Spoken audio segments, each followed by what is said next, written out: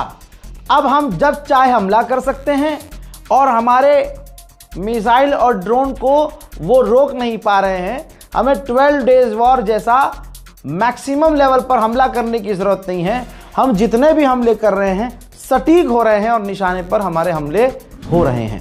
उन्होंने कहा कि हमारा एक क्लियर प्लान है, 10 दिन से उसी प्लान को फॉलो कर रहे हैं और आगे भी उसी प्लान को हम फॉलो करेंगे। दोस्तों, न्यूयॉर्क टाइम्स ने क्या छापा है आप हैरत करेंगे। देख लीजिए, फुल स्क्रीन पर प्रूफ है। न्यूयॉर्क टाइम्स, अमेरिका के सबसे बड़े अखबार, ने छापा है कि ईरान मजबूती से लड़ रहा है, पूरी ताकत से लड़ रहा है और अपनी मिलिट्री कैपेबिलिटीज दिखा रहा है। ईरान इतनी ताकत दिखा रहा है और इस तरह से लड़ रहा है जैसा अमेरिकी गवर्नमेंट ने सोचा नहीं था, इमेजिन नहीं किया था। और ईरान ऐसा लड़ रहा है कि अभी यह जंग लंबी चलेगी और हमारे और लोग मारे जाएंगे। अमेरिका को इस जंग में इजराइल घसीट कर लाया, नेतन्याहू घसीट कर लाया, यह बात आपको मालूम है। अब आपकी स्क्रीन पर एक और सबूत, अमेरिकी गवर्नमेंट और अमेरिका के जो टॉप के लीडर्स हैं, जो वॉर रूम में हैं, वो हैरत में पड़ गए और फ्रस्ट्रेट हो गए। जी हाँ, चिढ़ गए जब इजराइल ने ईरान के 30 से 33 ऑयल टैंकरों पर और ऑयल रिफाइनरी पर हमला कर दिया। कल और आज सुबह हमले हुए थे और वॉर रूम में अमेरिका में ये बात छिड़ गई कि अब ये तो और बड़ी जंग हो गई, हमने इतनी लंबी और बड़ी जंग नहीं सोची थी। इजराइल ने मामले को और बिगाड़ दिया है। और अब जो ईरान के फ्यूल पर इजराइल ने हमला कर दिया, अब ईरान भी ऐसा ही करेगा। इलाके में जंग बढ़ेगी और ईरान की आवाम जो 1% अभी भी हमारा साथ मांग रही थी या हमारे कहने पर प्रदर्शन कर भी देती, तो अब वो 1% जो भीड़ है वो भी ईरान की गवर्नमेंट के साथ हो जाएगी और इस जंग से नुकसान हमें बड़ा होगा। ये लिखित में है, अमेरिका के अखबारों में छप गया है और डोनाल्ड ट्रंप के खेमे में उथल पुथल हो रही है। सोचिए 32,000 अमेरिकियों को अमेरिका मिडिल ईस्ट से निकाल चुका है और अभी भी इनका ऑपरेशन भागो चल रहा है। उधर सऊदी अरब ने फिर से ऐलान किया है कि हमने ईरान के 2 और ड्रोन इंटरसेप्ट किए हैं। व्हाइट हाउस ने कंफर्म किया है कि हमारी टेबल पर अभी भी ऑप्शन मौजूद है कि ईरान में हम जमीनी सेना उतारें। उधर ईरान इंतजार कर रहा है कि मुन्ना आओ तो सही, एक बार ऐसा स्वागत करेंगे कि किलोमीटर के हिसाब से ठोके जाएंगे। ईरान इराक के बॉर्डर पर अमेरिका ने एक खतरनाक रडार लगाया हुआ था। आप देखिए हर जगह इस गुंडे ने अपने रडार लगाए हुए थे ईरान की हर मूवमेंट को चेक करने के लिए। कितनी तैयारी थी अमेरिका की, पुरानी, बहुत पुरानी तैयारी थी। इमेज आपके सामने लगा रहा हूं, ये देखिए भाई, इमेज में साफ नजर आ रहा है वीडियो में कि ईरान ने उस जो रडार था उसको भी तबाह कर दिया। देखिए ड्रोन जाता है, ये ड्रोन फुटेज है, ड्रोन के अंदर कैमरा लगा हुआ है। इराक ईरान के बॉर्डर पर अमेरिका का जो रडार है वो सीधा जाता है और सही टारगेट पर हिट होता है और रडार को तबाह कर देता है। सऊदी अरब में अमेरिकी बेस पर जो हमला हुआ ईरान का, तो यूएसए ने कंफर्म किया कि वो घायल था। इलाज के दौरान उसकी मौत हो गई है। इसी के साथ ऑफिशियली अमेरिका ने एक्सेप्ट किया है कि 7 मौतें अमेरिकी फौजियों की इस जंग में हमारी हो चुकी है। उधर यूएई के राष्ट्रपति ने डोनाल्ड ट्रंप से फोन पर बात की है। अब बात क्या की है ये सामने नहीं आया है, लेकिन ये रोया बहुत होगा यूएई का राष्ट्रपति कि भाई तुम्हारे चक्कर में हम पीटे जा रहे हैं। उधर यूएई और रशिया के विदेश मंत्रियों ने फोन पर बात की है और दोनों ने बात बिल्कुल जेन्युइन कही है कि सिविलियंस पर अटैक नहीं होने चाहिए और दोनों देशों की यह बात बिल्कुल सही है। इजरायली सोर्स कह रहे हैं, मैं पहले बता रहा हूं, मैं बता देता हूं कौन क्या कह रहा है।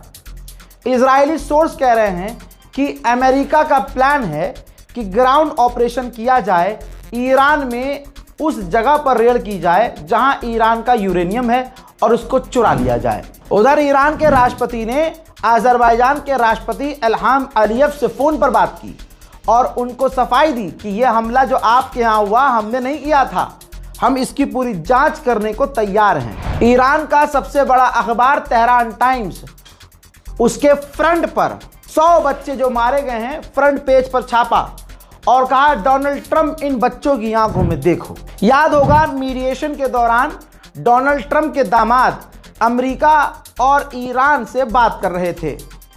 ठीक, कहा जा रहा है कि वो डोनाल्ड ट्रंप के दामाद इजराइल जाने वाले हैं। अब ये दोनों शैतान मिलकर और क्या प्लान करेंगे ये तो देखना पड़ेगा। ईरान का खौफ स्ट्रेट ऑफ हॉर्मुज में इतना है कि ये देखिए, टाइम लैप्स दिखा रहा हूं आपको। यहां आपको सर्कल के अंदर कोई मूवमेंट नजर नहीं आ रही होगी, बाकी दोनों तरफ आपको जहाज की मूवमेंट नजर आ रही है। किसी की औकात नहीं कि हैदर के लाल ने जो लकीर खींच दी है उसे कोई क्रॉस करके दिखाए।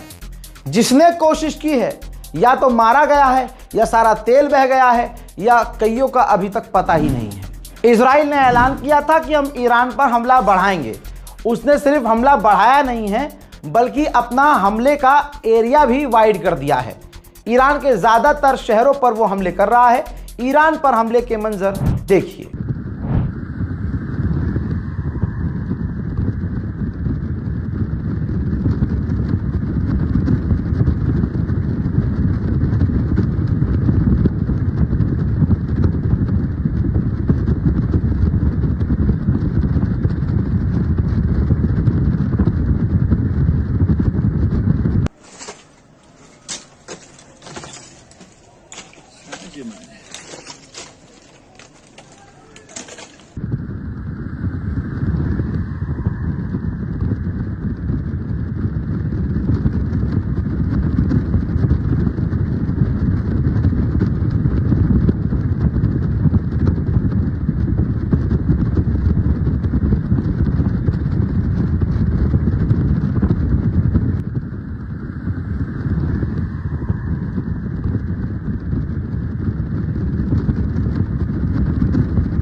अब ये कह देना कि इजराइल पर हमले नहीं हो रहे हैं, ये बहुत बड़ी नाइंसाफ़ी है। हजरात, इजराइल के ऊपर दर्जनों मिसाइल ईरान ने दागी, जिनमें से कुछ मिसाइलें गिरी। अमेरिका और इजराइल कोशिश कर रहे हैं कि उनके नुकसानात की तस्वीर सामने ना आए। खासकर बड़ी मेहनत कर रहा है इजराइल, लोगों को गिरफ्तार कर रहा है, उनसे फ़ोन छीन रहा है, पत्रकारों को भी जेल में डाल रहा है। बड़ी मुश्किल से ये तस्वीरें आई हैं जिसमें आप देख सकते हैं इजराइल में जो ईरान की मिसाइलों से तबाही मची है। ठीक, तबाही आप देखिए। तो ये कह देना कि ईरान की मिसाइलें नहीं गिर रही हैं, ईरान लॉन्च नहीं कर पा रहा है। अमेरिका और इजराइल बार बार झूठे साबित हो रहे हैं और कुछ वीडियोस भी हैं इजराइल में जो तबाही मची है, देखिए।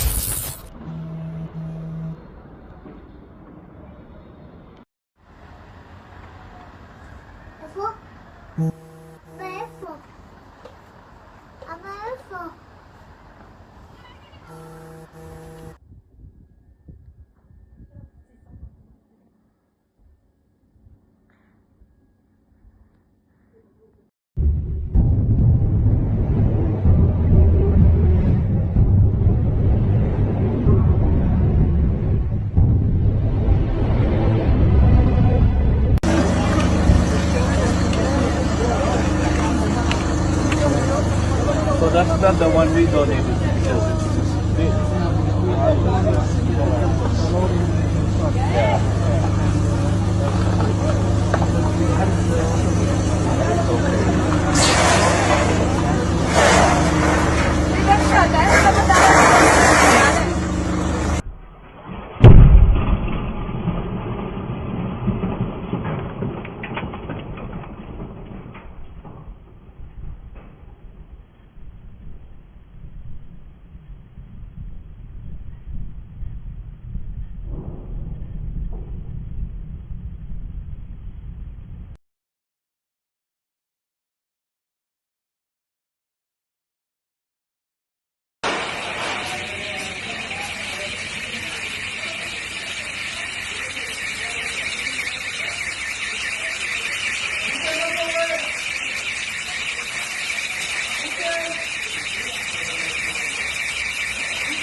फिलहाल के इस रिपोर्ट में इतना ही। जय हिंद।